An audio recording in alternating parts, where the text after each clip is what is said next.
I didn't plan on becoming the kind of man who counts his change before he orders coffee. That snuck up on me in a dozen small humiliations. Your card declined in a crowded line, the landlord's footsteps outside your door lingering a second too long, the cat looking up at you like you're still the person who can fix things. Circuit is her name.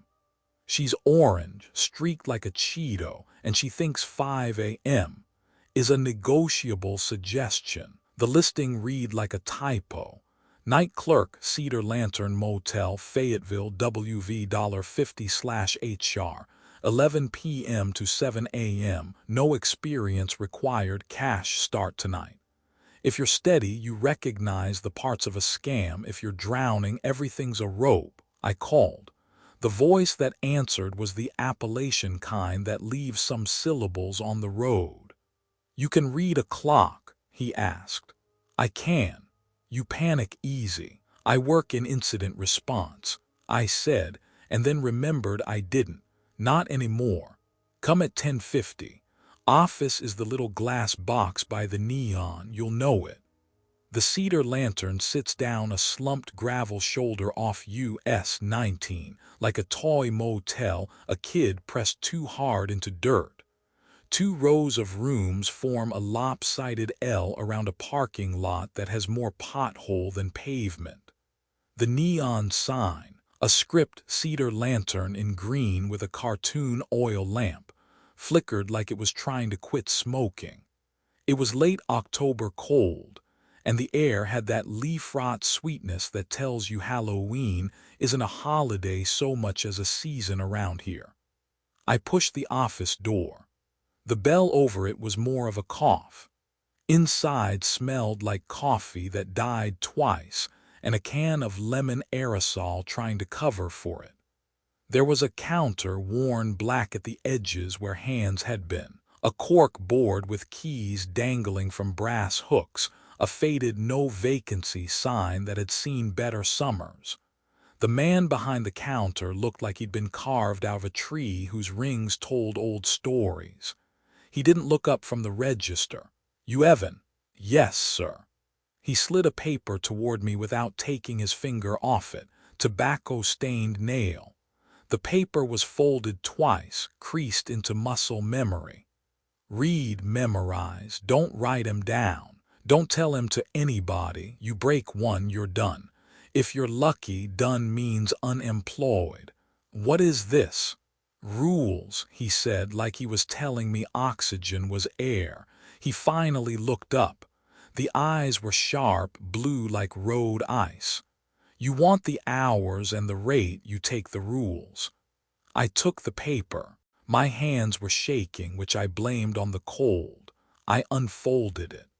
The type was old manual typewriter, the letters slightly misaligned like a crooked grin. "Rules, night shift, Cedar Lantern Motel. 1. At 11 p.m. turn the neon sign OFF. At 6:44 a.m. turn it on, not earlier, not later. 2. If you hear knocking from inside the ice machine between 2:00–4:00 a.m., ignore it. Do not open the door. 3. Room 209 is always vacant. If anyone asks, it's under renovation. If lights are on in 209, do not investigate. 4. The office phone will ring at 3:33 a.m. Answer, do not speak, listen 66 seconds, hang up. 5. If a guest gives the name John Smith, assign 117 regardless of availability. Do not look at their face. 6.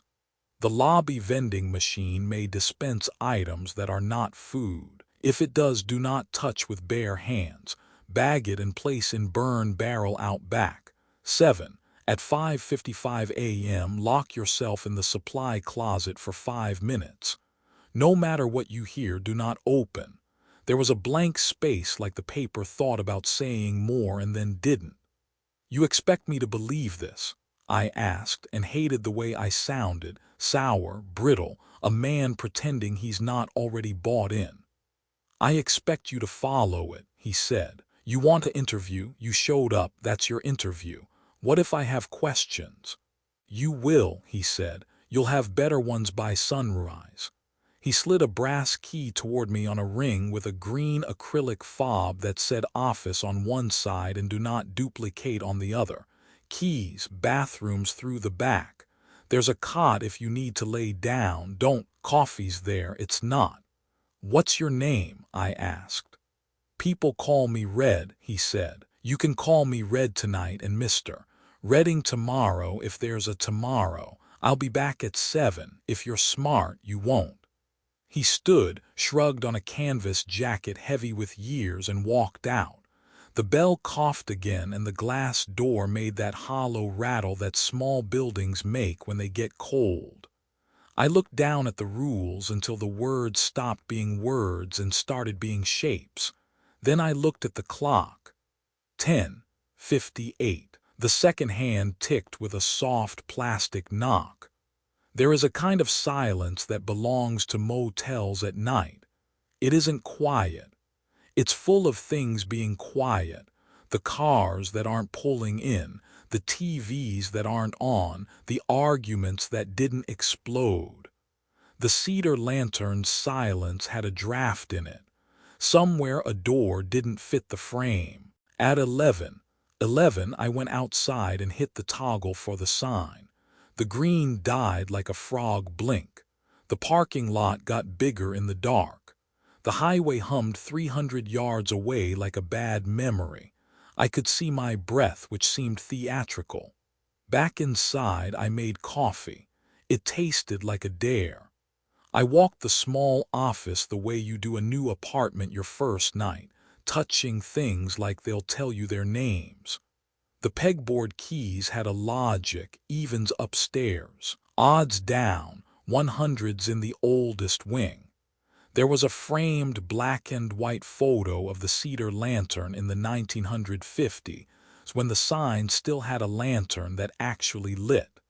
The faces in the picture were that American kind of proud you only see in people who think the future owes them a fair price for their work. At 1:06 a.m., a Corolla pulled in. A couple got out, the guy in a mountaineer's hoodie, the girl in a denim jacket over a dress like she'd lost a bet with October. They were laughing the way people do when they're trying to make a memory on purpose. Hey, the guy said, you got a room with a view.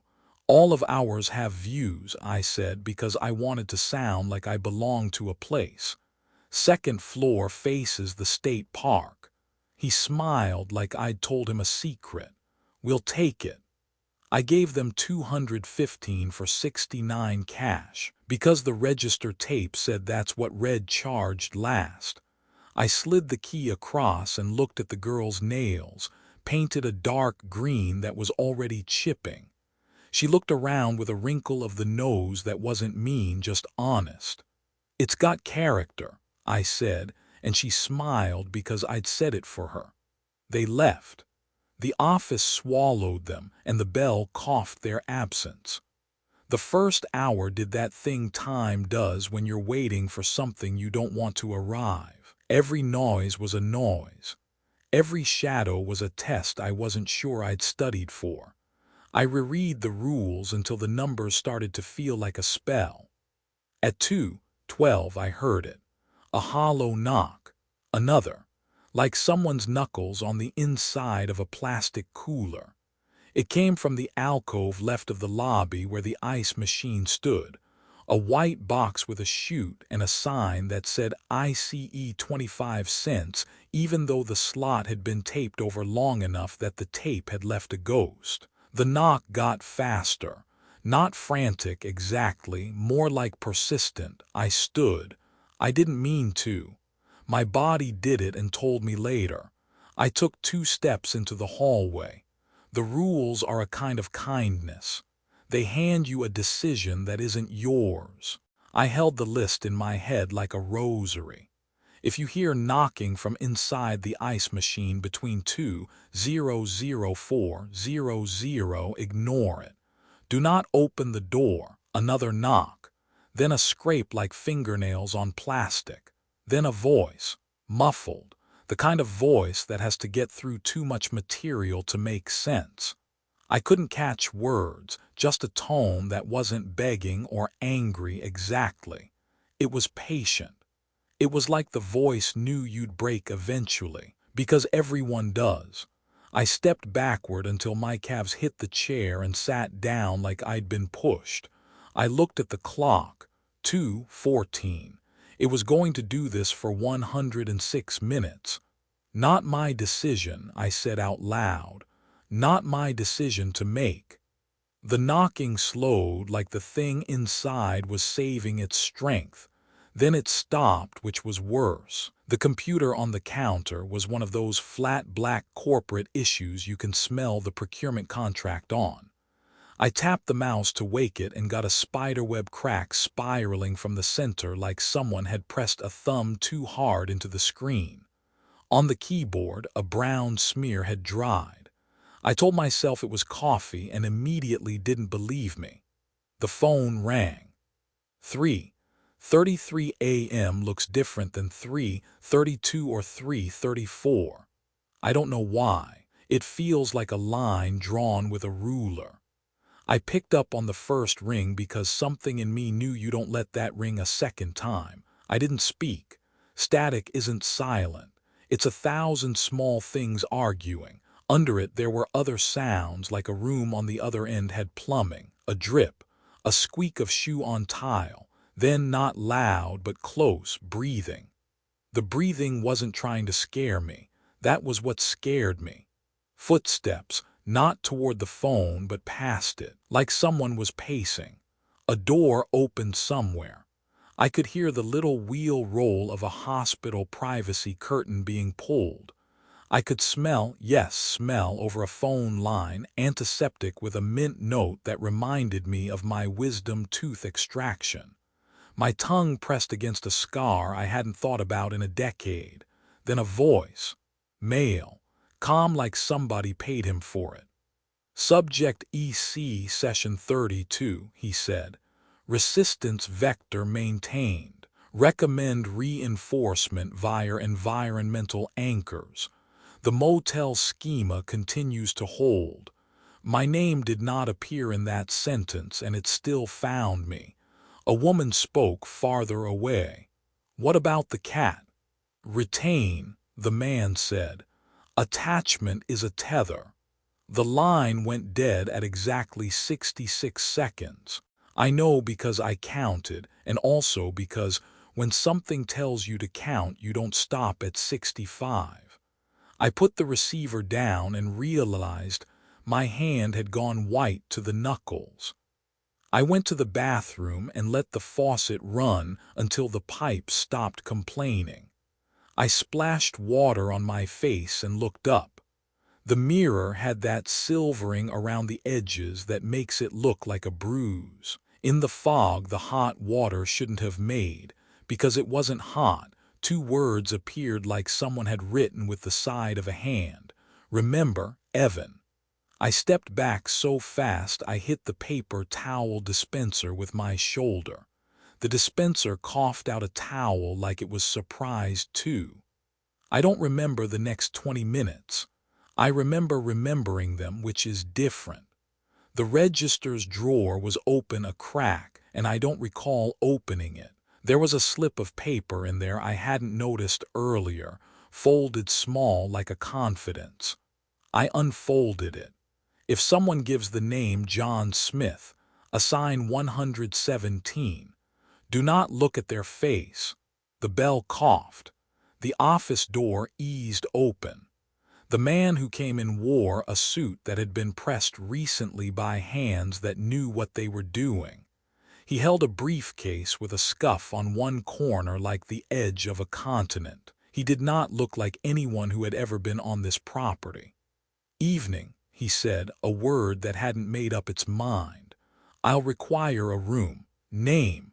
There is an art to not looking at a face. You can look near a face. The collar, the knot of a tie, the pulse at a throat. The man's tie was a navy so dark it was almost a thought. The shirt was white like a light box. "John Smith," he said. I slid the 117 tag off its hook. I set it on the counter and slid it without dragging my fingers on the laminate because suddenly that felt important. He placed a stack of 20s beside it. I saw the bills but didn't count them because I was busy not doing something terminally stupid. He picked up the key. His hand was pale but not soft. He did not say thank you. When he turned, I saw his reflection in the office glass. I don't know what I expected. I expected a face. What I saw was skin where a face goes. Smooth. Not scarred, not masked, not covered. As if someone had made a person and left the front blank until they could decide what to put there. My breath made a small prayer noise. He left. The bell coughed again. The door rattled because the building was cold. I sat down. At 5:30, the vending machine in the lobby thunked like it had an opinion. I didn't move for a long 10 seconds. Then I did, because if a story draws a circle around something, you eventually have to step into it. The machine was the kind with a coil that turns a snack out toward you like a dare. There was nothing on the coil. In the drop bay, where a bag of chips should have landed, sat a small box the color of cold coins. Etched lines ran across it in a pattern that made my eyes want to water if I tried to follow them. It looked older than this building, older than the road outside. It looked like something you find under a floorboard you shouldn't have pried up. Do not touch with bare hands. Bag it and place in burn barrel. I went back to the office and got the clear trash liners. I doubled one. I used the liner like a glove, scooped the box into the plastic, and tied the neck into a knot. The knot smoked.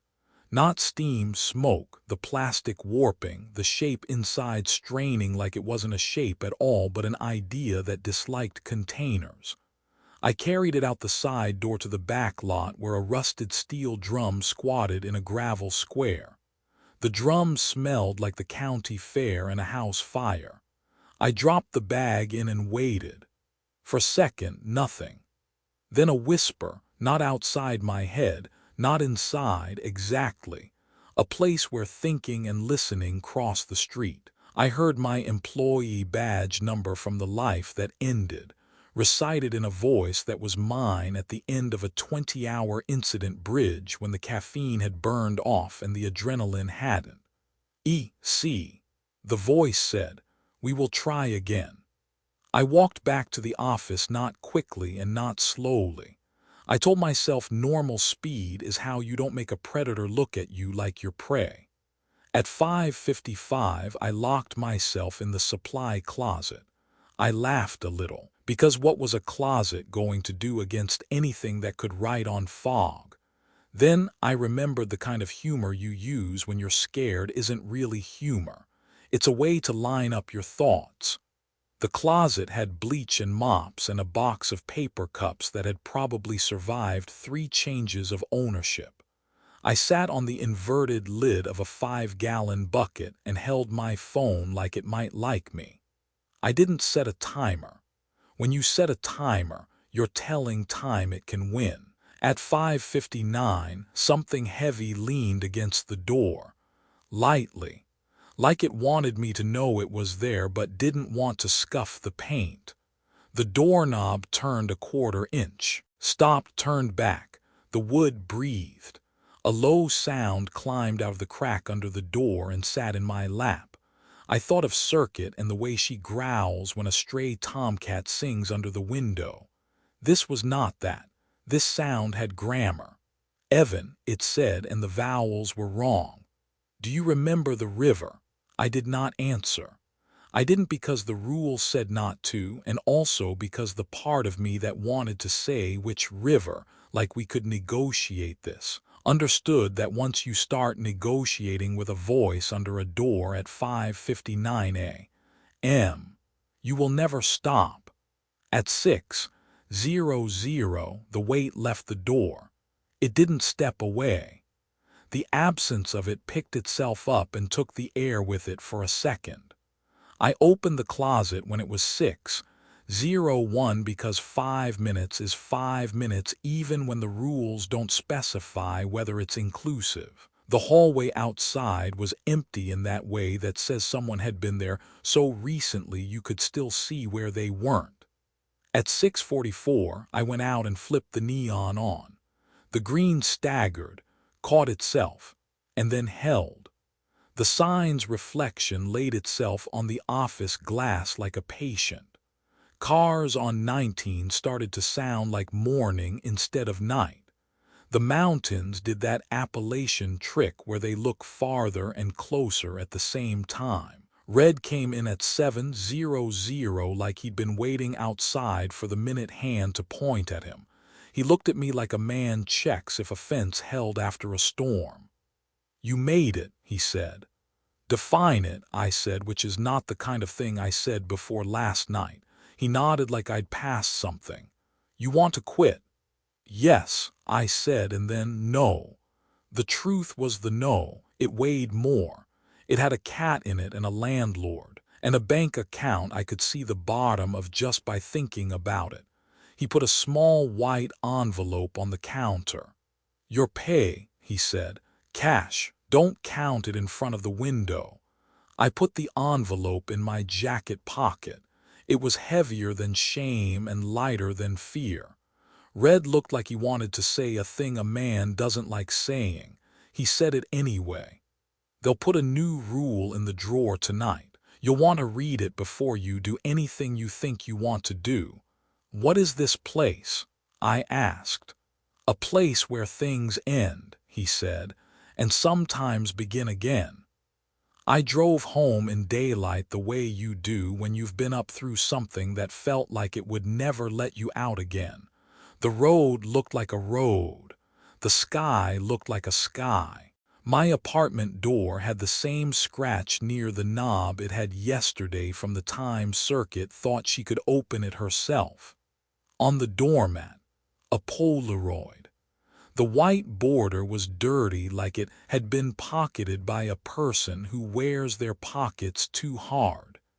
In the picture, a man sat in a high-backed chair with rubber straps at the wrists. The chair had wires that ran into a console with lights that didn't look like 2025 and didn't look like 1975. They looked like they belonged to a place where both years had a lease. The man's head was shaved, and the eyes were open in that too-wide way that doesn't mean surprise so much as it means there's not enough room in the skull for what's happening. It was me. On the back, in block letters written by someone who didn't need handwriting to be a personality. Subject Ek, session recall pending. Circuit wound her body around my ankle and meowed like the world was simple again. I unlocked the door and went inside, holding the photo like it could cut me. I put the envelope of cash on the counter. I set down the rules without realizing I'd taken them home even though I hadn't, because that's how rules work. They leave with you. I told myself I'd sleep. I lay down and didn't. Behind my eyelids, a phone rang a minute that wasn't a minute long. Somewhere, a man said my ID number like he was reminding me of a birthday. The neon in my head turned off at 11 and on at 6:44 like the brain can be a motel if you let it. When I finally slept, I dreamed of ice and the soft, careful knock of a hand that had all the time in the world. I woke up to the kind of sunlight that thinks it can fix you. It came through the blinds in slatted stripes that laid themselves over Circuit like she was a tiger on layaway.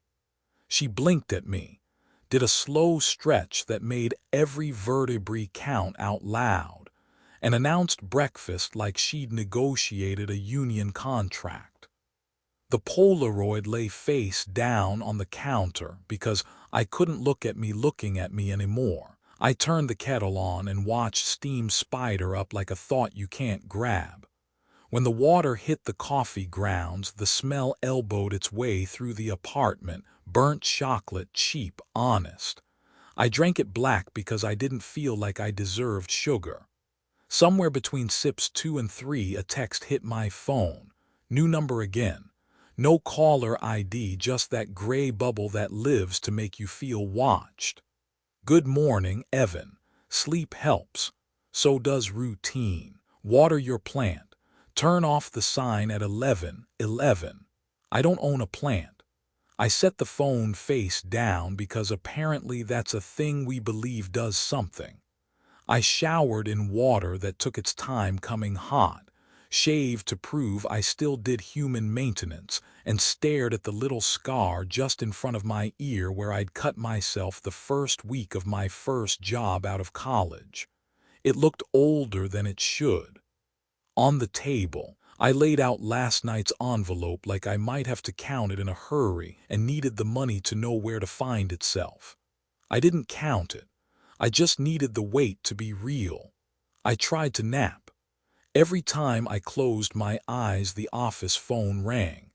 Every time I opened them, the clock said I had plenty of time to be a different person if I'd only start right now.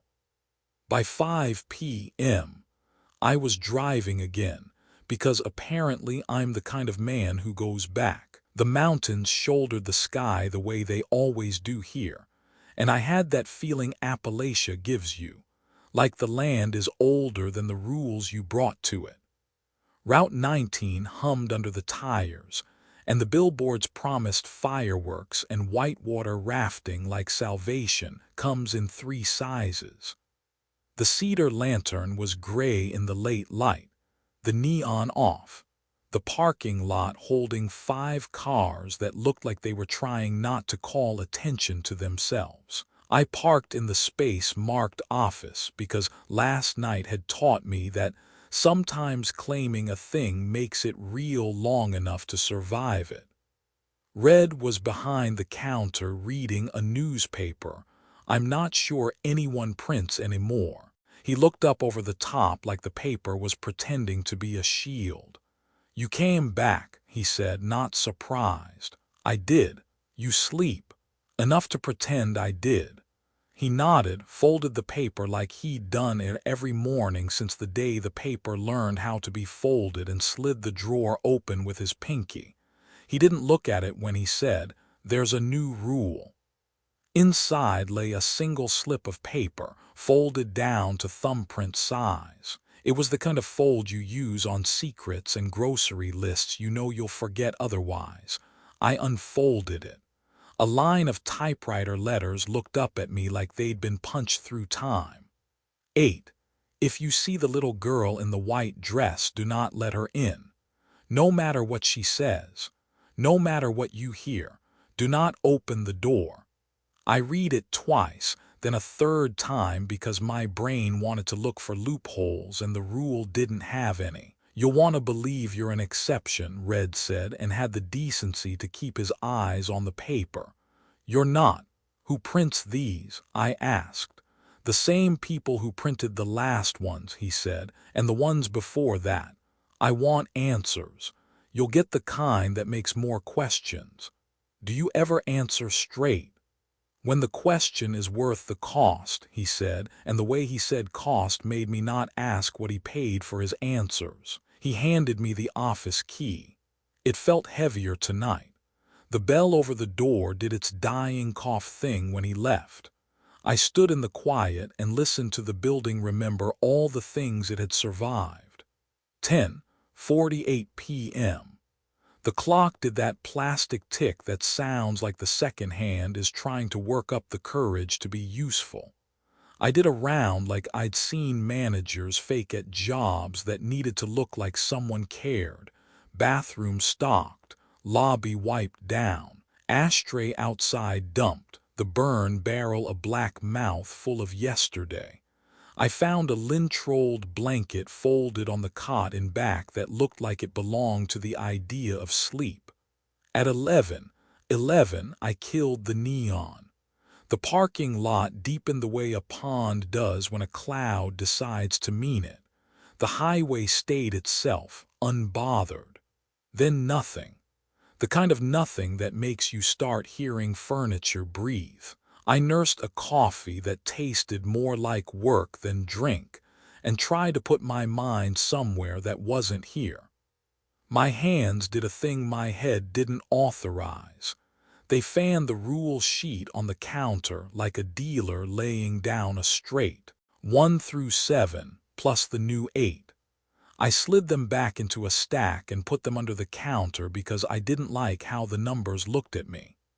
At 12:23, a pickup rolled in, the kind with a ladder rack and a door dent that told a story without cooperation. The driver was late 50s, hairline in retreat, jaw set from a life of chewing through, hands black under the nails like work had taken up residence. He came in with the kind of weight men carry when there's no one at home to notice they're late. "Evening," he said. "You got a room short walk from the truck." "109's ground level," I said. "Keys near the soda machine." He slid a credit card across, then took it back like he remembered. Cash followed, twin 20s, a 10, a 5, 3 ones. Counted like he'd counted cash at too many counters where counting wrong has a cost. The smell hit me then, oily, but not shop oil. It had something sweet underneath, like someone had melted cherries down into gasoline. It made my tongue feel thick. I pushed the key to 109 and swallowed a question. "You from around?" he asked, standing there like he needed a reason to be in a room with another human. "Charleston," I said. "New here," he nodded. "Road's long, don't let it decide for you." He left. The bell coughed him out. The door rattled and I stood in his leftovers, that knot oil hanging in the air. I washed my hands though there was nothing on them, scrubbed the smell out of my head with the rough paper towel the motel buys in bulk. 1:00 a.m. spent itself in a couple of magazine pages, a small parade of moths at the glass, a fox that trotted across the parking lot like it knew where it was going. I breathed with the clock for a while. It's a trick the therapist at that one HR-mandated session taught me, square breathing. Count to 4, hold, count to 4, release. It breaks panic down into math. Panic doesn't like math. At 1:37 I heard it, a tap on glass, not the door, a question mark, not a period. My eyes did what eyes do. The door has a window at the top, the old kind with safety wire in a grid like a toy prison. A face moved into the square. Small, dark hair braided neat down a back I couldn't see because she was pressed up to the pane like cold, is a thing you can negotiate with. She wore a white dress that wasn't church white, more the kind mothers pick when they want to believe the world is gentler than it is. The bear in her arms had one ear that had been loved off. Its button eye caught the office light and made itself a star. When she spoke, the glass caught a breath and gave it back. "Please," she said, "please let me in." My throat made that click it makes when you forget you're a person who knows how to swallow. I didn't move, that's the whole trick sometimes, do not move. The rule settled over my shoulders like a heavy coat. "I'm lost," she said, and it wasn't a whine. It wasn't a trick voice. It was matter of fact. Like the way kids report bees and scraped knees. "It's dark out here." "I can't open the door," I said, and hearing my voice surprised me. There are rules." Her eyes were the part that didn't fit, not spooky, not glowing, not movie wrong. It was the way they were steady. A kid's eyes move like they're being chased by thought. These tracked, these waited.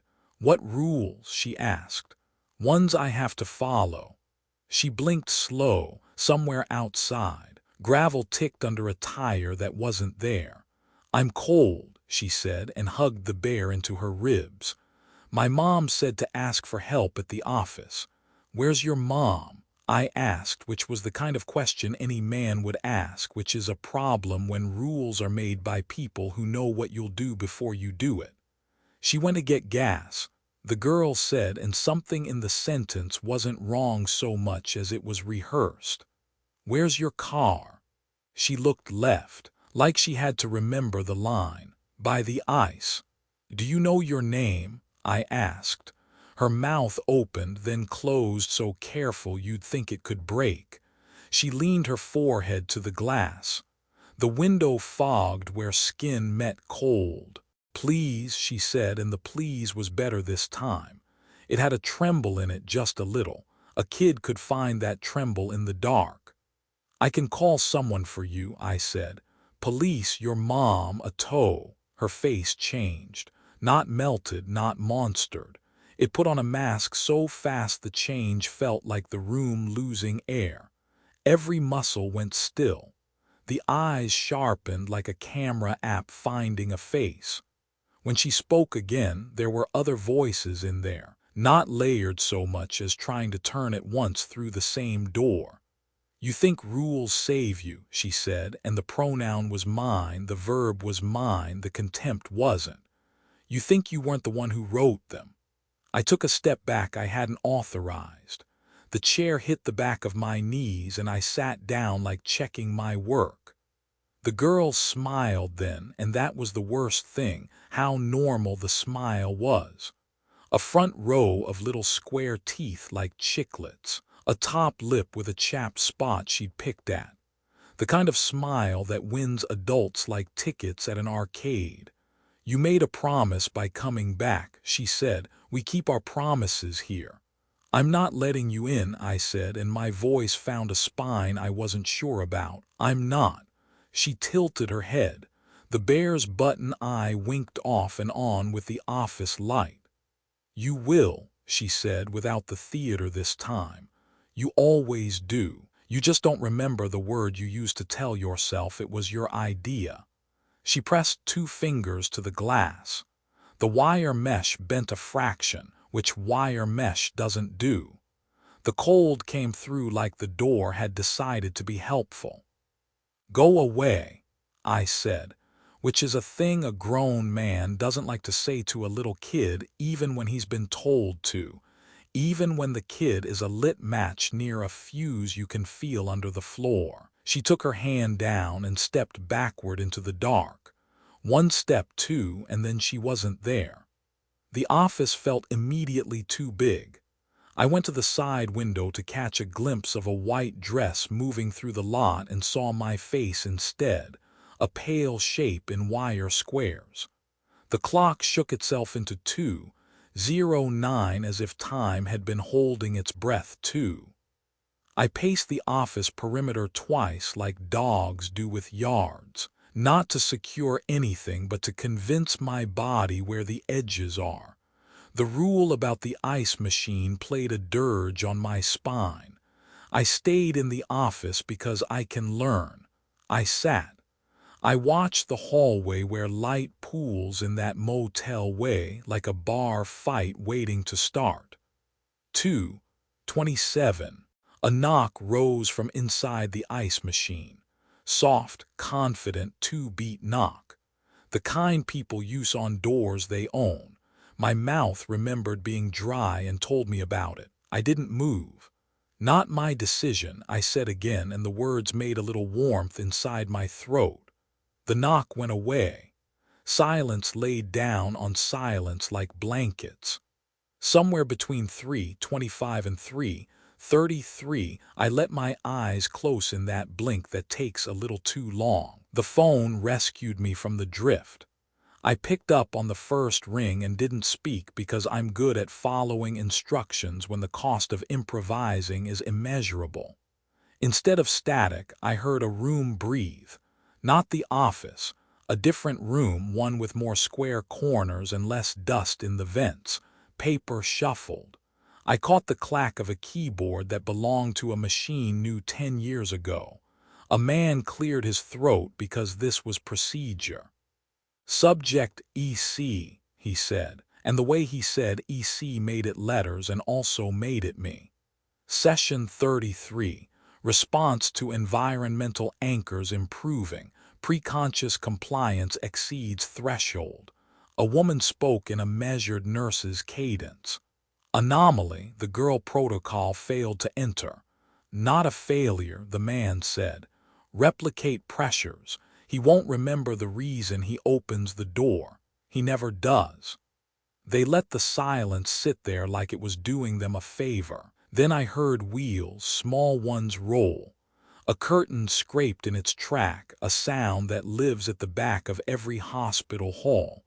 I smelled antiseptic again, the mint note finding the scar on my tongue. Footsteps approached the phone like this time the script allowed for it. Evan, the man said, and the first time they use your name is a key you don't see them turn. Do you remember the river? I did not speak. On the far side of the glass, the parking lot was a picture of a parking lot. The ice machine down the hall hummed like an animal asleep with one eye open. Recall Valley, the woman said softer. He still fixates on the phrase. The man tusked, not scolding, not cruel, just patient. It's all Valley, he said. Up is a story he tells himself. The line died at 66 seconds to the second, like you can teach the world to work by stopwatch if you spend enough money breaking it. My hands felt light after I hung up. The way your arms feel when you carry groceries too far and then put them down. Almost like they don't belong to you yet. I told myself to drink water. I opened the mini fridge and found exactly one bottle of Deer Park with a sell-by date from a summer I didn't like remembering. I drank it like I was paying respects. 4:02 came and went without the ice machine trying to get tenure in my head. I let myself breathe in a pattern that didn't feel like strategy. 4:30 found the vending machine doing that little jitter in the corner like a piece of machinery trying to make up its mind. It didn't thunk. It waited. I waited back. At 5:12, the door to 109 opened and shut without footsteps crossing to the office. The air did that thing where it changes shape to let someone through who doesn't make noise. I stood, because sitting suddenly felt like being caught. When nothing else happened, I sat again, because sitting at least keeps your knees from deciding they have ideas. The sky began that thin light that Appalachian dawns give you like the day is trying not to wake the mountains. 5:55 ticked toward me with the unkindness of an exam you have to take even though you studied. I stood up, took the supply closet key off its nail, and reminded myself that rituals are how people who are scared agree to be brave at the same time every day. The closet smelled like bleach and cardboard and a hint of old cigarettes that had learned to live in wood. I got the door shut at 5:55 exactly and put my back against it as if my spine knew something my bravado didn't. First minute, nothing. Second, the building settled the way old buildings do, which always sounds like it's learning a new word. Third, footsteps stopped outside the door, gentle, adult weight. Then a fingertip tapped the wood near my ear once, twice, 3 times. The phone in the office rang in the same rhythm because something wanted me to think about contradictions. Go away, I said, which the rules don't forbid. The tapping stopped. The handle turned a quarter, stopped, turned back. A woman laughed, very soft, not delighted, more like she was remembering something funny about me and wasn't going to say what it was because it would ruin the surprise. Evan, she said, not through the door so much as from the place doors and air agree to share sound. We'll make it easier if you let us. I counted. Not seconds the way you think I did. Names. My mother's first, mine circuits. The kids I grew up with down by the church basketball goals. The first boss I learned how to hate properly. The guy who taught me to tie a tie and then fired me 2 years later at a conference table with a view. When I ran out of names, my timer ran out with me. 600 cut the sound like a stagey hand pulling a rope. The weight went away. The doorknob got boring again. I opened up at 601 because I am trying to be the kind of man who obeys exactly, no less, no more. The hallway was empty. Something had left a wet footprint near the baseboard. Not water, not oil. The print wasn't human, not exactly. It looked like a hand that wanted to learn how to be a foot. At 6:44, I turned on the neon. The green fought for it, then settled. The sign's reflection made a second sign in the glass, a ghost you could believe in because at least it obeyed optics. The highway woke up. A truck downshifted like it was apologizing to the hill.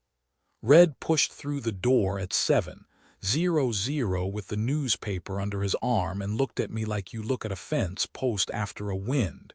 You don't say good job. You say thank you by repairing the wire around it. She came, I said, because saying it out loud was better than letting it ferment in the back of my head. She always does, he said. I didn't open, I said. You did good, he said, and didn't make it a hug dressed as a sentence. What's Recall Valley? I asked, surprising myself. He didn't flinch. He did the opposite of flinch. He went still in that way animals do when they want the woods to forget where they are. He folded the paper square. He set it down.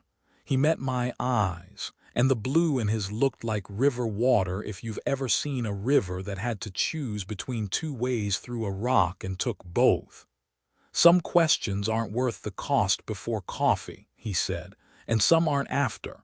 Did I started, and the sentence found a cliff. You came back, he said, which answered a different question on purpose. He slid me a fresh white envelope. Same advice as yesterday, he said. Don't count it in the window. I put it in my jacket. The pocket knew how to hold it this time. He watched me like a man who's seen a pattern so many times he knows where it frays. Drawer, he said. The drawer had a paper in it before I touched the handle. It shouldn't have. It did. I unfolded it. 9 at 1:23 a.m. Go to the vending machine. Press B5 twice, then C3 once. Take what drops. Do not look at it. Place it under the pillow in the back room. Do not lift the pillow again until sunrise. I looked up. Red wasn't surprised. He was something else. He was resigned in the way a road is resigned about holding tire tracks. Part of me wants to burn this place down, I said. The part that remembers, he said. Do you ever sleep? I asked. When I do, I don't dream, he said, and that sounded like a luxury and a threat. The parking lot yawned into morning. A crow hopped near the burn barrel like it expected me to make a mess worth its time. The world did its normal, valiant best. I drove home with the envelope and the rules in a pocket my jacket hadn't had yesterday. At my door, another envelope waited, brown paper, taped, no address. I picked it up like it might explode in the emotional way. Inside, a single page torn from a ledger, edges fuzzed. Dates from the 1970s in ink that had outlived 2 presidents and a recession. The header said Cedar Lantern Annex Intake. The column of names had lines through some, circles around others. Next to Cole, Evan, admitted Recall Valley pilot. In different handwriting, red pen that had bled through, refractory. Requires motel containment. Circuit wove herself through my ankles like a rumor and flopped onto the rug with that complete trust cats deploy when they want to co-opt your nervous system. I sat on the floor across from her and put the ledger page on my knees. The paper felt like it had been folded into someone's pocket too many times, and then ironed by a person who thought they could smooth a life out of its mistakes. It was quiet in the apartment, the kind of quiet that lets you choose what to hear. Somewhere a neighbor's radio leaked classic rock through drywall. Outside, a truck beeped while backing up into a future it didn't ask for.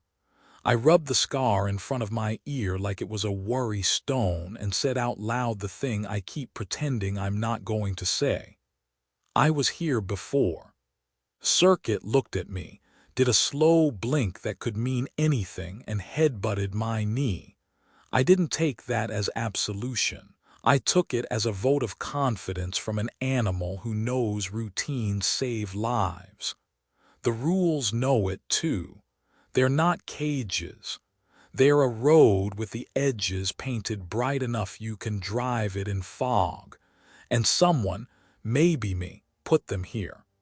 Tonight I press buttons on a vending machine in a pattern someone else taught me. Tonight I put an object I'm not allowed to see under a pillow I'm not allowed to lift.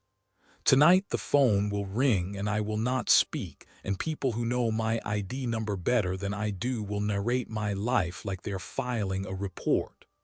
Tonight the little girl might come back, and when she does, maybe I'll hear what's following her that she's trying not to bring inside. Either way, I'll turn off the sign at 11, and I'll turn it back on at 6:44, and in between those numbers, I'll try to hold the pieces of myself together long enough to learn which piece I chose to break first. The motel had a rhythm of its own, not like a heartbeat, more like a metronome ticking in some locked room behind the walls, keeping time with rules I hadn't written but was forced to follow.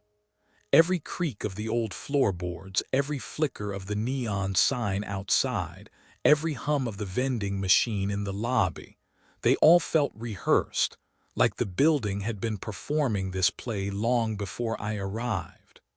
That night, I found another slip of paper waiting in the drawer, folded tight, the letters pressed in by typewriter keys that looked too sharp to belong to any machine still alive. I unfolded it with trembling hands and read. If you approach the vending machine, press the sequence B5, then C3. Take what falls. Do not look at it. Place it under the pillow in the back room. Do not lift the pillow again until sunrise. It sounded absurd, like a child's riddle scrawled on a scrap of paper, but the rules were never absurd. They were lethal. I tried to distract myself with the old magazines scattered around the office, but my eyes kept drifting to the glass lobby where the vending machine stood glowing softly in the dark. It hummed, a sound too steady to be mechanical, like it was breathing, like it had been waiting for me. I finally stood.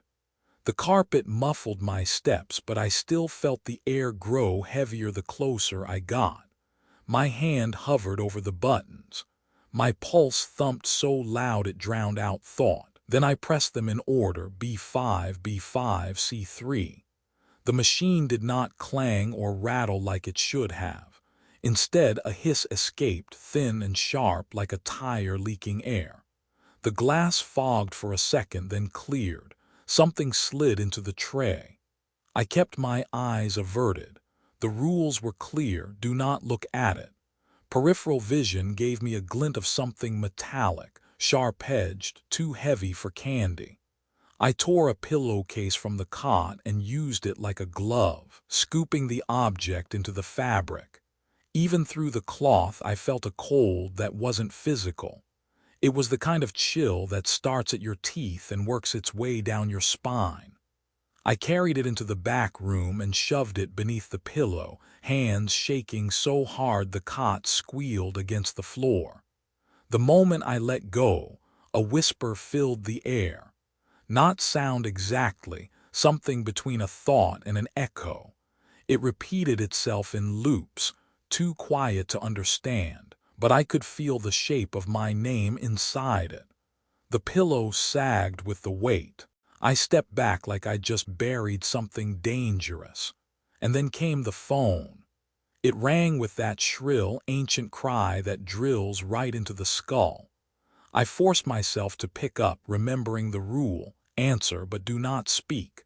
On the other end, static crackled, then the steady rattle of a film reel. A man's voice, flat, clinical, like he was dictating notes. Subject EC demonstrates improved compliance. Ritual followed exactly. Avoidant behavior decreasing. Another voice, a woman this time, added, auditory anchors effective. Recommend reinforcement of memory suppression. They were talking about me. I was subject EC. My blood turned cold. The man continued as if I weren't even there. Next stage, increase contact exposure. Begin visual reintegration. The line went dead. I sat there, clutching the receiver so tightly it left grooves in my palm. My mind replayed the words over and over: ritual, compliance suppression. They weren't describing random horror. They were describing an experiment, me. The rules weren't meant to keep me safe. They were meant to keep me contained. Later, when the motel's silence pressed in again, I caught sight of movement outside. The man from the other night, the one with the stained hands, was walking down the hallway. He wasn't headed to his room. He was headed to 209. Every rule screamed at me not to follow, but curiosity is a disease. I stepped into the shadows, watching him unlock a door that should never open. Inside, a golden glow poured out, too bright for the motel's rotten halls. And in that glow I saw machines, wires, a throne-like chair at the center of it all, and strapped to that chair, me. Shaved, pale, lips whispering words I couldn't hear. The man turned. His face rippled as if oil swam beneath his skin. I ran before he could reach me, my chest splitting with terror. Back in the office, the walls seemed thinner than before, as if the motel itself had heard my disobedience. My reflection in the window stared at me with lips moving out of sync, repeating a single word over and over: remember. I pressed my back against the door until morning light spilled across the lot. I never lifted the pillow. I never looked at what I'd hidden there. But deep down, I knew one thing with certainty: whatever was under that pillow wasn't just an object. It was a piece of me I wasn't supposed to see. The motel changed once I saw the glow beneath the door. I'd walked those halls enough to memorize every crack in the wallpaper, every bulb that hummed, every carpet stain that refused to fade. But that night, when light leaked out from under room 209, none of it felt familiar anymore. The rules had been clear. Room 209 is always vacant. If you see lights on, do not investigate. I repeated that line in my head like a prayer, like maybe the words could build a wall stronger than my own weakness. But then I saw him again, the man from 109. His clothes were the same, but his skin seemed worse. That dark, oily sheen wasn't just on his hands now. It crawled up his arms and neck, glimmering in the dull motel light like liquid tar. He didn't notice me. His whole body was fixed on the door to 209. He pulled out that strange key, long, thin, not brass like the others. It slid into the lock with a series of clicks that felt wrong, like bones snapping into place. The door opened and the golden glow spilled out. I should have turned around. I should have hidden in the office and let the rules protect me. But curiosity drags harder than fear. I stepped closer, just enough to glimpse what was inside. The room was impossibly large, stretching far beyond the motel's walls. Towers of humming machines blinked with lights in patterns too fast for my eyes to follow. Cables as thick as tree roots wound across the floor, connecting everything to a single chair at the center. Not just a chair, a throne. Wires ran across its arms like veins, a crown of electrodes waiting for a head. And in that throne sat me, not a reflection, not a dream. Another me, head shaved, skin pale, strapped tight by leather restraints. My eyes were open but empty, lips moving silently as if trying to speak words the air wouldn't carry. I staggered back, nearly tripping over the threshold. The man turned then and our eyes met, his face convulsed. For a moment the oily skin rippled like water, revealing something beneath, something faceless. I bolted, heart clawing at my ribs. The office door slammed behind me, but the glow still lingered in my vision, burned into me like a brand. When the world finally calmed, I caught my reflection in the glass of the office window. At first it was just me, pale, sweating, wide-eyed. Then its mouth moved while mine didn't. Slowly, deliberately, it formed one word: remember. By morning I felt hollow. My legs trembled as I stepped outside into the weak daylight. The old man was waiting, newspaper folded under his arm. His stare cut through me, unflinching. "You looked," he said, not a question. "There was another me in that room," I whispered, "strapped down, alive." He studied me for a long moment, then shook his head. "That wasn't another you." "Then what the hell was it?" His voice was low, careful, a reminder of what you agreed to forget. He opened the drawer at the counter before leaving, and a new slip of paper lay there, waiting for me like a snake coiled in shadow. "If the air smells of ozone, stop moving. Do not take another step until it passes." I held the paper in both hands, my skin crawling. The golden light was still inside my eyes, and the memory of myself in that throne refused to fade. The rules weren't keeping me safe. They were pulling me deeper, and room 209 wasn't vacant. It was waiting. Sleep didn't fix me. It never does anymore. I woke with the taste of iron in my mouth and the sound of machines still humming somewhere far away, like my dreams had been wired into an outlet I couldn't unplug. Circuit purred against my leg, the only normal thing left in my life, but even she felt like a reminder of what I couldn't say. Back at the motel, the silence pressed down harder. The neon sign outside looked weaker, the buzzing light barely clinging to life. Inside, the office felt less like a place of work and more like a holding cell. And the drawer, that cursed drawer, held something new again. It wasn't a rule this time, it was a folder. Old, the kind you see buried in filing cabinets from the 70s. Stained manila, corners softened by years of hands that knew too much.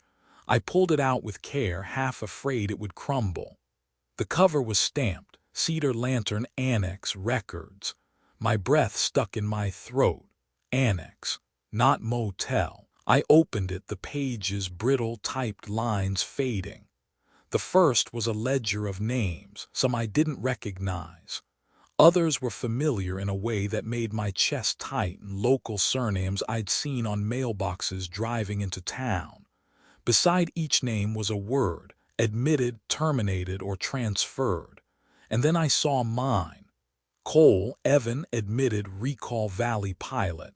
In red ink scrawled beside it, refractory, requires containment. I dropped the folder. The word containment bled through my mind like a bruise spreading under skin. This wasn't just about keeping me in line at some haunted motel. This was planned, documented, filed away decades ago. I forced myself to keep reading. Clipped to the back of the folder was a thin packet, typewritten notes from someone who signed only as Dr. W. They wrote about memory suppression protocols, about environmental reinforcement, about how subjects resisted until the anchors became strong enough to override instinct. I wasn't reading a history, I was reading my own diagnosis. The air in the office grew heavy, stale. I looked up and froze. Through the glass, a guest was standing at the counter. He hadn't come through the door. He was just there, waiting. He was older, maybe mid-40s, with the look of someone who used to matter and didn't anymore. His eyes locked on me, sharp but weary. "You shouldn't read those," he said. I stammered, "Do you need a room?" He smiled, but it was thin, broken at the edges. "I already had one, long before you." My blood iced. I didn't remember checking him in. I didn't remember ever seeing him before. Then he said something worse. "They called me Aaron once. That name still mean anything to you?" The word hit me like a hammer. Aaron, my middle name, a name I hadn't used since childhood. I blinked and he was gone. Just the empty lot outside, the vending machine humming low, the rules waiting to be broken. I slammed the folder shut, shoving it back into the drawer. My hands shook as if they knew the truth before my head did. I wasn't a new employee. I wasn't some unlucky drifter who stumbled onto a nightmare.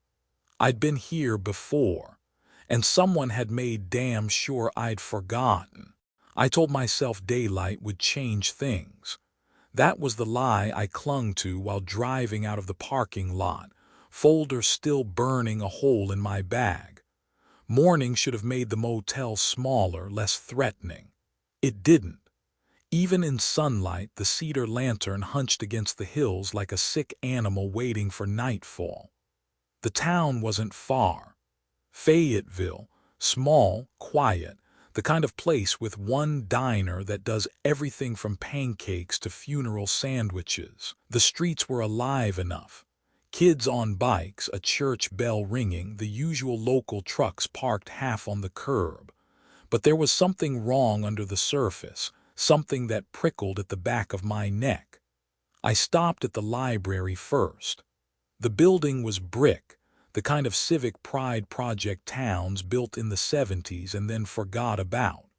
Inside, dust floated in the sunlight streaming through high windows. The librarian was kind-faced, polite, but when I asked about the Cedar Lantern Motel, her expression didn't just shift, it emptied. "There's no such place," she said. "It's right off 19, I insisted. Green sign, L-shaped lot, looks older than it is." She shook her head, lips pressed tight. "No record of it here." And she turned back to her desk with the finality of someone closing a coffin. I left, heart hammering. At the diner, it was worse. A group of old men sat by the window drinking coffee, and when I mentioned the motel, the chatter stopped. Not gradually, instantly. All of them stared, not angry, not confused, just blank, as if I'd spoken a word they'd been trained to erase. One of them finally said, "Best not to go poking at things that aren't there." His tone was calm, but his hands trembled as he lifted his cup. I drove the streets aimlessly after that, scanning every corner for something that would confirm I wasn't insane. But there was nothing. No flyers, no records, not even directions on Google when I finally tried. According to the world, the Cedar Lantern didn't exist. And yet I knew I'd be back there by nightfall, because some leash I couldn't see was already pulling me. When I returned, the office was empty. The air was colder, heavy with that motel smell of old cigarettes and mildew that never goes away. The drawer was shut tight. My hand shook as I pulled it open. Inside, another slip of paper waited. "Do not bring photographs or documents from the outside world into the office. Destroy them before you begin your shift." I froze. My bag was still slung over my shoulder. Inside it, the folder, the ledger page, my name in black ink. The neon sign outside flickered, casting its weak glow against the office window. My reflection looked back at me. Only this time the reflection was holding nothing. No bag, no folder, just empty hands. And as I stared, its lips moved soundlessly, forming a sentence I understood without hearing. You're not allowed to prove we exist. The ice machine had always bothered me. Its hum was too steady, too constant, like it wasn't powered by electricity but by something deeper, something alive. The rules warned me never to open it at night, but even during the day I felt its presence gnawing at the edges of my nerves. That evening, as I tried to steady myself for another shift, the air inside the lobby grew thick. The kind of heaviness that presses on your chest and makes breathing feel like work. And then came the sound. At first it was just a dull knock, not loud, patient, calculated, as if whatever was inside knew I was listening and wanted to remind me it had time. The sound rose from the machine, muffled by steel and frost. A rhythm began, knocks in sets of 3, slow, deliberate. I stood frozen behind the desk, repeating the rule in my head. Ignore it, do not open the door.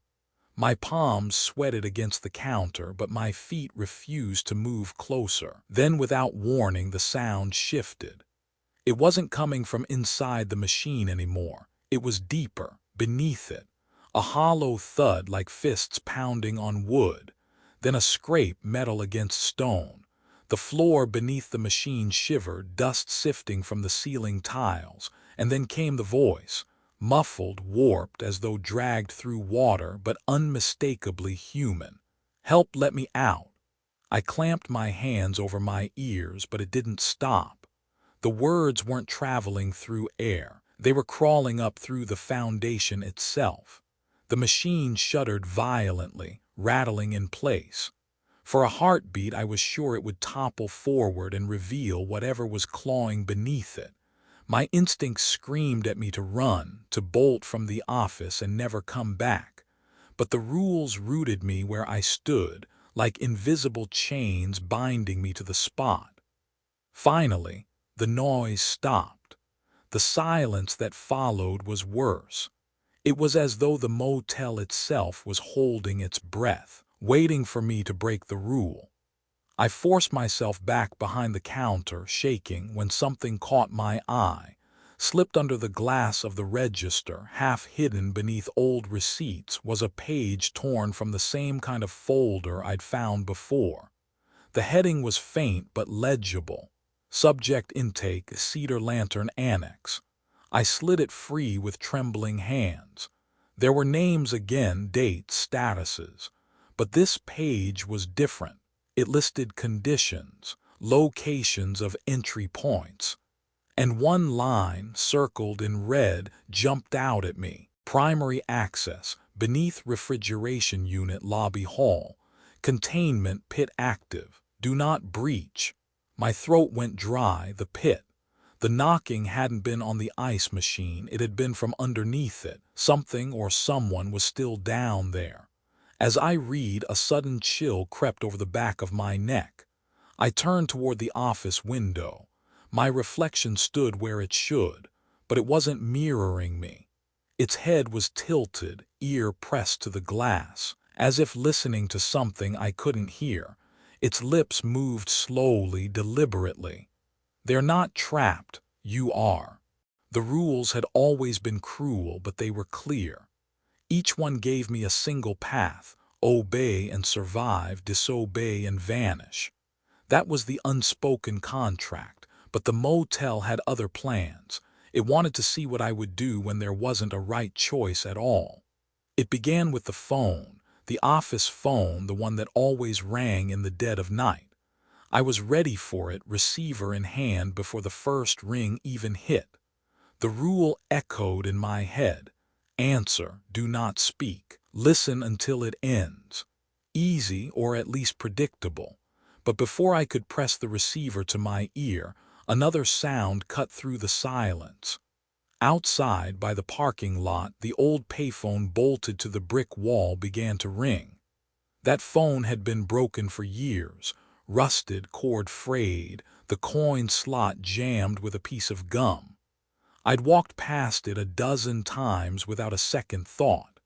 And yet there it was, its metallic shriek cutting through the glass like nails on a chalkboard. 2 phones, 2 rings, 1 rule. My breath froze in my chest. The slip in the drawer had never mentioned a second line, but I didn't need a written warning to know this was a trap. The motel wanted me to choose. The office phone rang steady, patient. The payphone outside screamed like it was in pain. I forced myself to lift the office receiver. Static hissed, then the usual voices began, clinical, detached. A man reading notes aloud.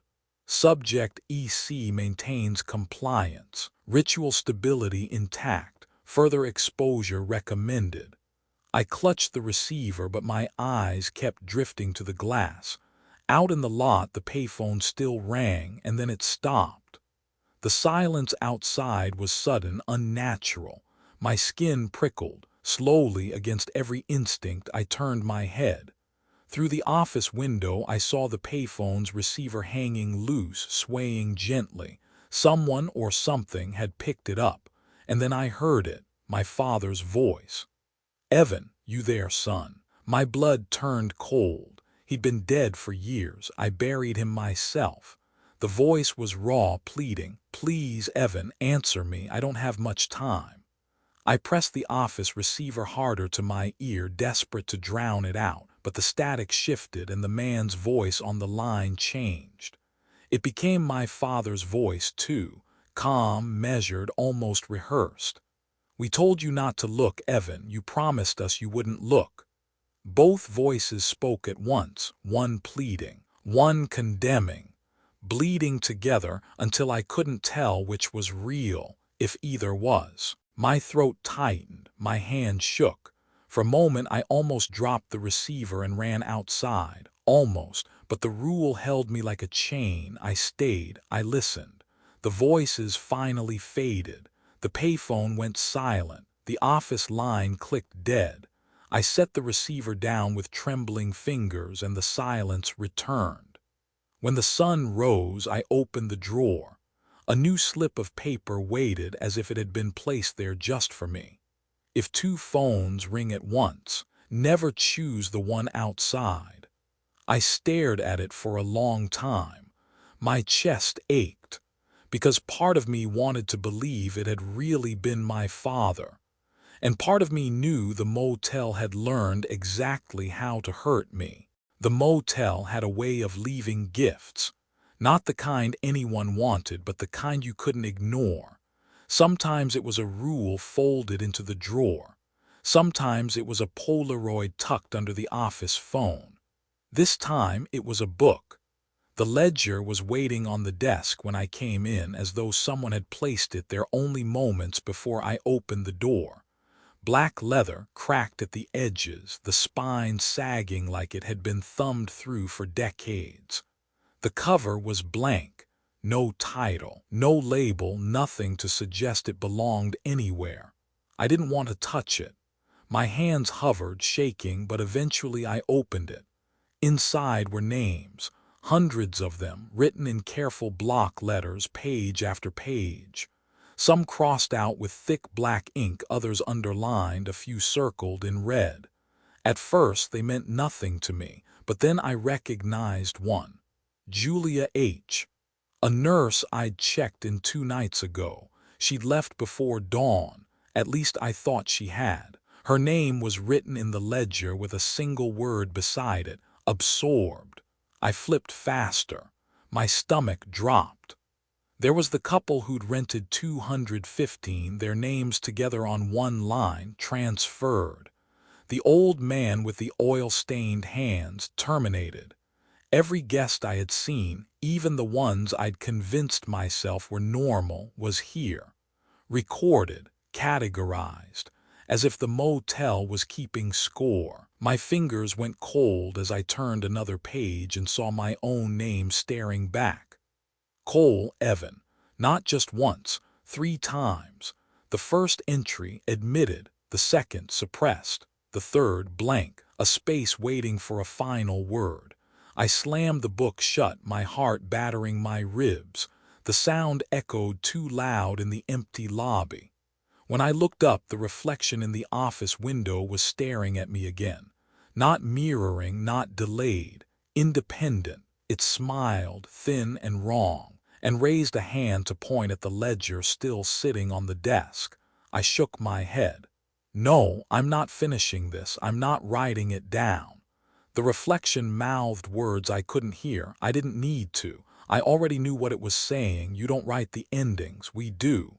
Something slid from between the ledger's pages then. A slip of paper, crisp and white, new among the yellowed sheets. I picked it up with trembling fingers. When you see your name again, do not turn the page. My stomach twisted. I'd already done it. The space beside my name wasn't blank anymore. It now read, pending.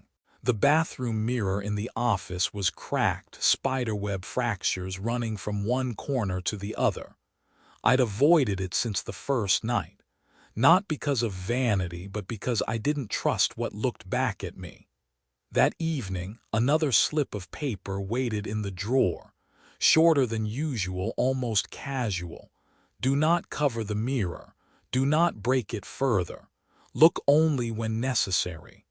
I didn't want to know what necessary meant, but the motel always finds a way to answer questions you never ask. The first time it happened, I only meant to splash water on my face.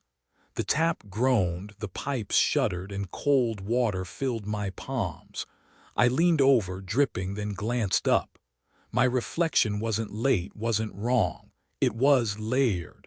Behind my face were others, stacked faintly like panes of glass misaligned. Each one was me, but not. One had a buzz cut and a hospital gown. Another wore glasses I hadn't owned in years. One looked 20, younger, terrified. They stared back at me, mouths opening and closing like fish gasping for air.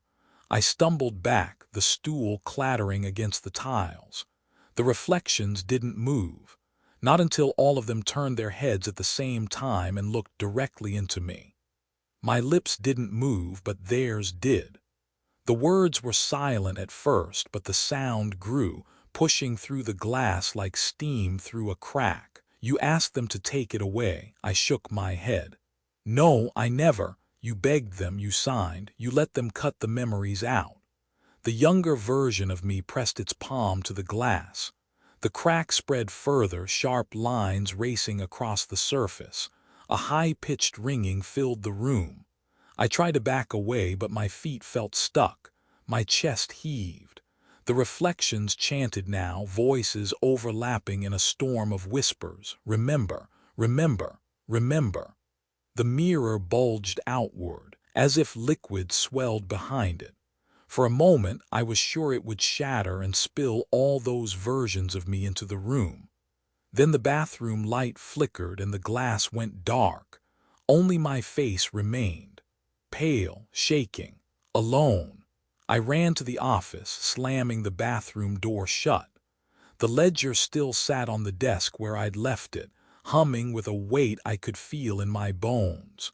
My reflection in the office window stared back, mouth curling into a smile I couldn't match. When the sun finally came, I found another slip of paper under the ledger.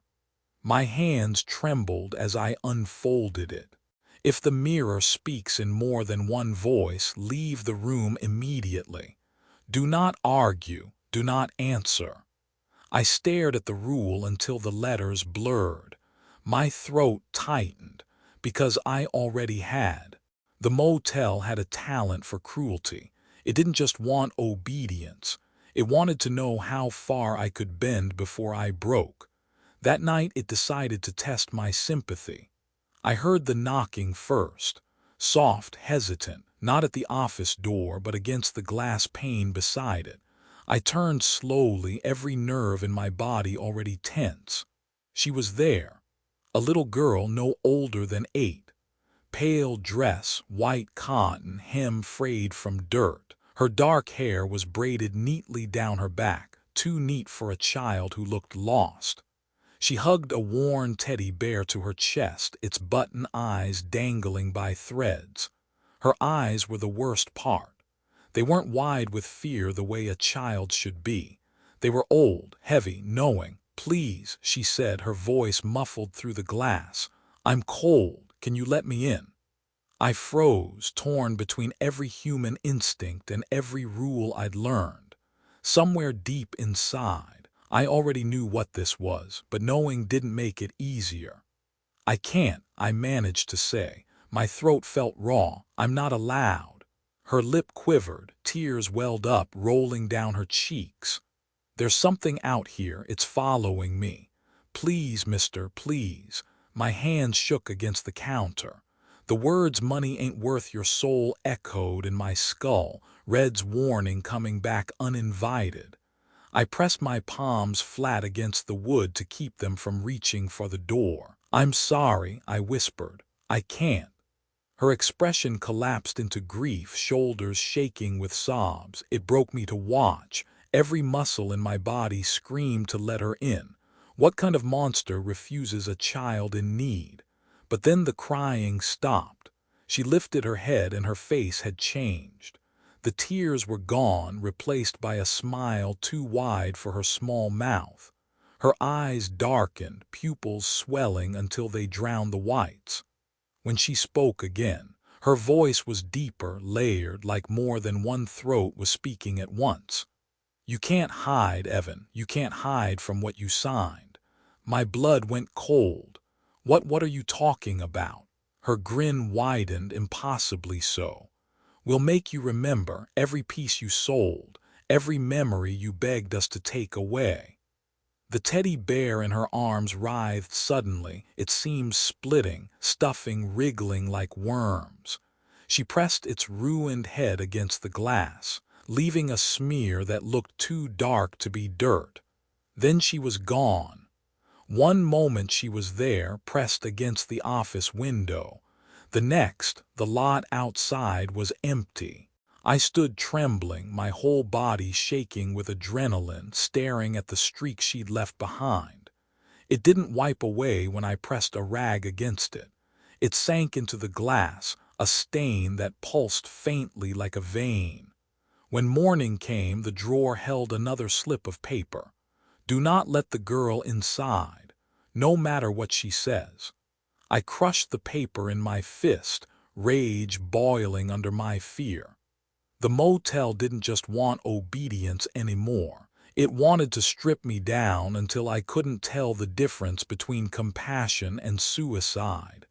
And the worst part, it was winning. The motel didn't hand out warnings without reason. Some rules were about survival. Others felt more like rehearsals, conditioning me for something worse.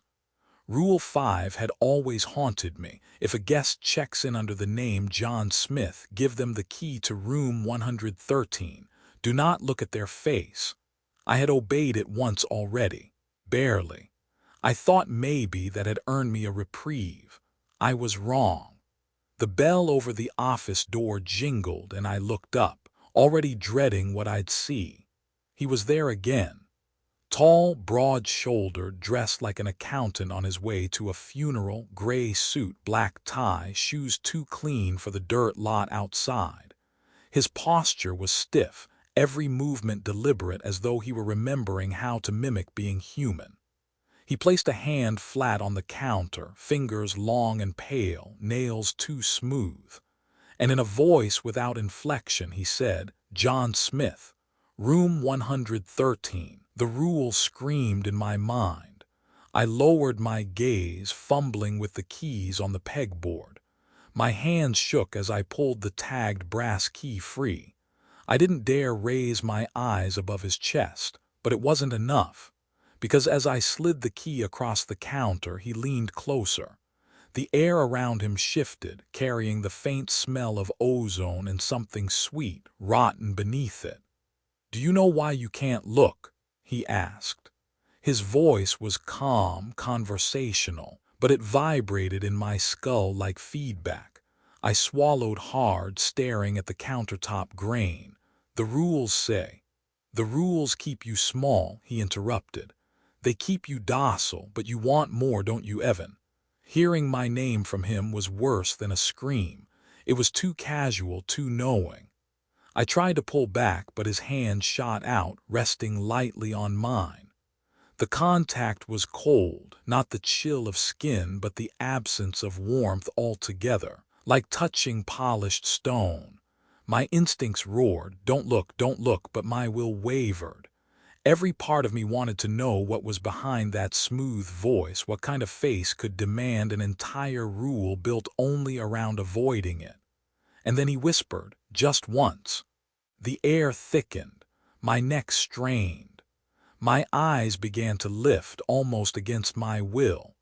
I caught the outline of his jaw, the slope of his cheeks, the smoothness where features should have been, and I ripped my gaze away, heart jackhammering. His grip lingered a moment longer, then loosened. He took the key without another word, his footsteps silent as he turned and left the office. I didn't breathe until the door shut behind him. When I finally looked up, the office window showed me my reflection. Only it wasn't mine this time. It was his, faceless, blank, watching. I bolted the door, shaking so violently I thought my bones might crack. When morning came, the drawer held a new slip of paper.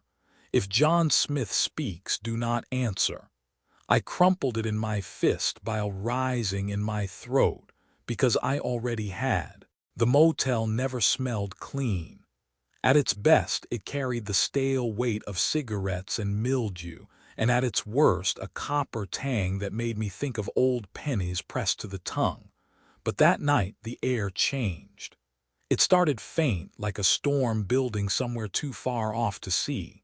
The sharp chemical bite of ozone. The hairs on my arms lifted. My skin prickled as though static had crawled under it. I remembered the slip from the drawer, its warning carved into my mind. If the air smells of ozone, stop moving. Do not take another step until it passes. I froze in the hallway mid-stride. One foot hovered just above the carpet, my breath locked in my chest. The lights overhead flickered, humming louder. The ozone thickened, sharp enough to sting the back of my throat. My eyes watered, and then I heard it. Not footsteps, not breathing. Something heavier, dragging itself just beyond sight. A presence sliding down the hall, slow and patient, as if it knew I was standing there, paralyzed. The carpet shifted beneath invisible weight. Doors rattled softly as it passed. I kept my gaze fixed forward, every muscle screaming not to flinch.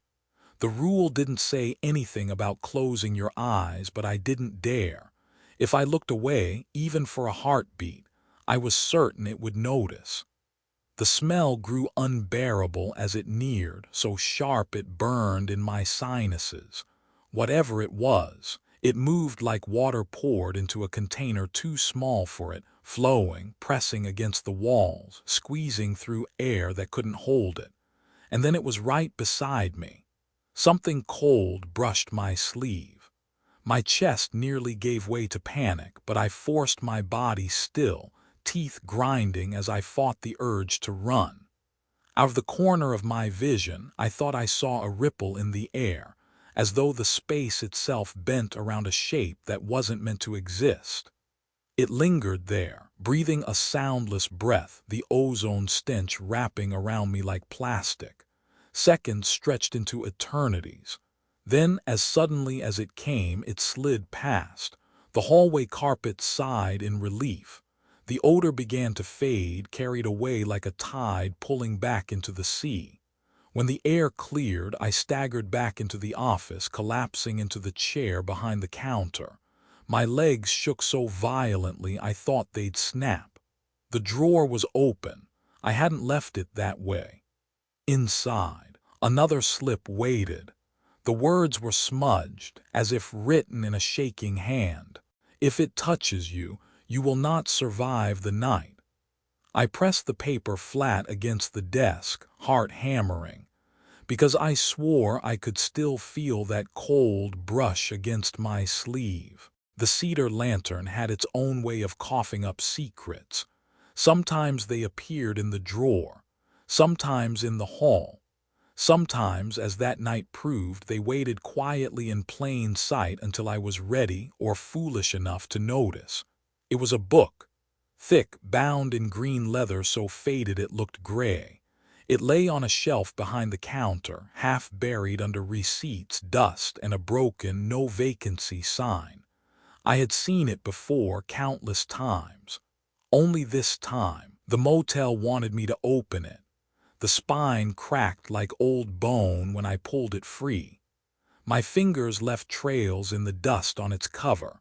No title, just a single embossed word almost invisible under grime.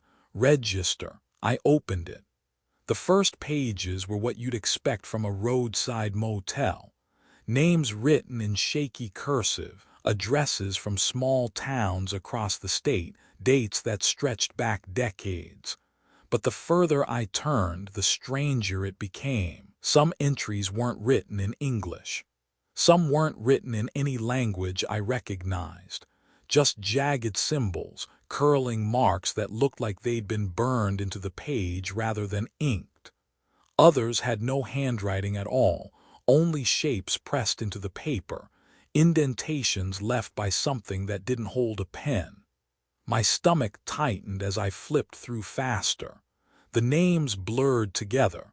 Some I recognized from the ledger. Others I remembered from the guests I'd checked in myself. But then I stopped cold. There halfway through was my own name, Evan Cole, Charleston, W.V. It was written neatly in my handwriting. The date beside it was smudged, but old, decades older than I was. The ink had sunk deep into the fibers, aged like it had been there from the beginning. My mouth went dry. I traced the letters with trembling fingers as if touching them would change the truth. But it didn't. I had signed this book long before I was even born. The page quivered under my hand. At first I thought it was my nerves. But then the lines of ink shimmered faintly like heat rising from asphalt. The letters rearranged themselves. Where my name had been, the page now read, Cole Evan Pending, the same word I'd seen in the ledger. I slammed the book shut, heart clawing at my ribs. The air in the office seemed heavier, pressing down like wet wool. From the corner of my eye, I caught movement in the reflection of the office window. Not me this time. Not even the faceless man. Something else, tall, thin, its head bent at an unnatural angle, watching me with the stillness of a photograph.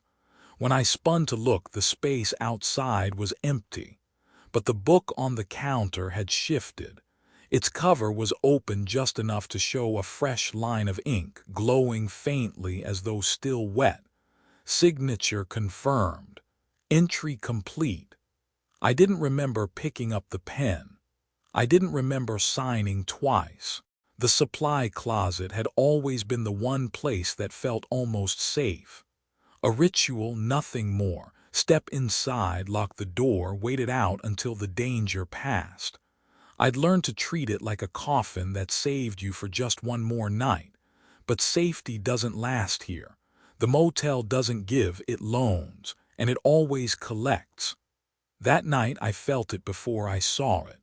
The pull, a weight in my chest dragging me toward the closet door. The rule's words throbbed in my memory. Lock yourself in, wait, do not come out until it's over. So I did. The door shut with a heavy click and the darkness swallowed me. The closet was small enough that my shoulders brushed the walls, the scent of bleach and rot fighting for dominance in the stale air. I tried to slow my breathing, tried to believe I was safe. Then I realized the closet was breathing with me. Each inhale, the walls seemed to shift inward, just enough to graze my arms. Each exhale, they pushed back, almost sighing. The air grew hotter, heavy, close. My skin prickled, and then the door blinked. At first I thought it was a trick of the dark, but no, the faint slit of light beneath the threshold narrowed, widened, narrowed again, like a pupil adjusting. The wood itself pulsed faintly, grain lines bending, swirling into shapes that looked almost like veins. The closet wasn't sheltering me. It was watching me. I pressed myself into the corner, biting my fist to keep from screaming as the door began to bulge inward, as though something on the other side were pressing a face against it from within the wood itself. Whispers filled the space, low and overlapping, too many voices to follow. They weren't outside. They weren't in my head. They were inside the walls. One rose above the others, steady, cutting through the chaos. You've hidden here before, Evan. You've hidden here every time. The grain of the door twisted further, forming the suggestion of an eye. Dark, unblinking, fixed on me. I shut my own eyes, but it didn't matter.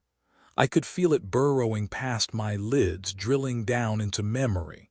Images came in flashes, me as a boy, hiding in a different closet while voices argued outside. A doctor's hand pushing me into a chamber not unlike this one, promising safety while the lock clicked shut. Every closet was the same closet, and I'd chosen it every time. When the silence finally returned, I dared to open my eyes. The door looked normal again. Just wood, just a lock, just a narrow band of light seeping in. But on the inside surface, etched deep enough to catch my fingernail, was a single word. Pending.